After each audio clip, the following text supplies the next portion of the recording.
L'invité de ce 19-20 en région centre est l'un de nos confrères, Christophe Collinet, journaliste à la Nouvelle République, et demain sortira son 4e livre aux éditions In Libro Veritas, Un taureau dans l'arène. Ce taureau, c'est Renaud Donnedieu de Vabre, ancien ministre de la Culture et candidat malheureux aux élections législatives puis municipales à Tours.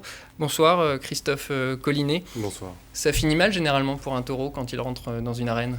Oui, sauf que là, il n'y a pas de mise à mort. C'est le plus dur dans cette histoire, c'est qu'il y a une sorte d'enlisement dans les arènes tourangelles qui sont des sables mouvants politiques terribles. Pourtant, vous dites, le sous-titre de ce livre, c'est justement chronique d'une mise à mort politique. Ouais, une mise à mort, ça peut être aussi indirect. On peut précipiter quelqu'un à la fin politique. Je pense que c'est un peu ce qui s'est produit pour Renaud Donnedieu de Vabre. Il est parti quand même avec un potentiel énorme. Rapidement, l'ENA, la promotion de Dominique de Villepin, la fameuse promotion Voltaire, celle de Ségolène Royal, de François Hollande, un joli parcours en préfectoral, ensuite dans les cabinets, les ministères eux-mêmes, le ministère de Malraux, c'est quand même pas rien, et puis en 10 mois, entre ces législatives et ces municipales, un effondrement terrible. Vous dépeignez dans votre livre un homme, un taureau, pour continuer la métaphore, qui a la bravoure, la noblesse et la caste, un véritable homme d'État, et vous dites que c'est presque dans ses gènes. Il faut dire que génétiquement, justement, son père, son grand-père ont eu des postes à responsabilité. Bah oui, quand même, son grand-père était le juge de la France au procès de Nuremberg. C'est quelque chose qui est énorme, qui cause son père conseiller d'État.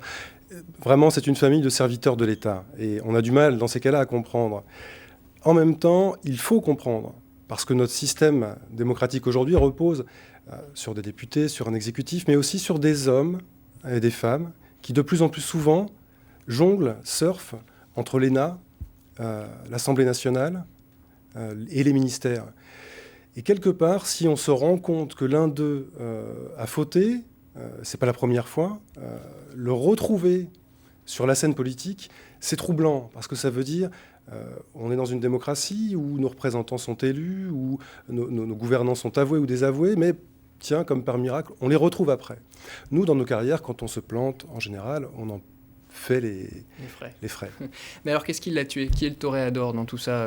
Niveau local, niveau national, qu'est-ce qui l'a tué politiquement ou qu'est-ce qui pourrait le tuer politiquement? Ce serait très simple de répondre que c'est lui qui s'est tué tout seul, parce que c'est pas vrai en plus. Je pense qu'il y a dans sa personnalité, dans sa façon d'être politique, beaucoup de failles qui font qu'il peut se prendre facilement les pieds dans ce joli tapis rouge qui s'est déroulé devant lui. À Tours, localement, pour tout dire, il n'y a pas eu de matador, mais des toréadors, il y en a eu plusieurs quand même. Alors justement, vous dites de Tours, vous dites ici on ne porte pas de coups, on avance à pas feutrer, on étouffe, on conspire, on empoisonne, le flegme tourangeau est pétri d'une sourde violence. Et oui, parce que la métaphore de la corrida est intéressante. On l'a précipité dans l'arène. Tous ceux qui ont fait de la politique et qui ont réussi à Tours, en Touraine, ont compris que dans ce terreau centriste, mieux valait ne pas faire de vagues, mieux valait ne pas dire grand-chose sur son adversaire, et au contraire, le laisser s'agiter. Cette terre-là n'aime pas le conflit violent, armé, et celui qui commence à bouger, à être déstabilisé par les picadors, par les banderilleros, par les leurs, a toutes les chances de perdre. C'est ce qui lui est arrivé à Renaud Donnedieu de Vabre. Un dernier mot, très rapidement. Vous avez eu une réaction du principal intéressé, Renaud Donnedieu de Vabre, à la parution de votre livre? Non, aucune. Je me suis inquiété dans un premier temps, justement, lui qui a fait aussi carrière sur le net, et ce livre étant sur Internet dans son intégralité, je me suis inquiété de ne pas avoir de commentaires sur le forum qu'on avait ouvert spécialement pour la sortie du livre. Et puis j'ai compris parce que un de ses amis m'a fait parvenir un mail qu'il a fait parvenir à ses amis politiques, mail leur demandant à tous de partager son mépris, son silence. Merci beaucoup Christophe Collinet, votre livre sort demain. Depuis hier, des passionnés de cirque et de fanfare font vibrer la petite commune de Saint-Agile dans le Loir-et-Cher. C'est la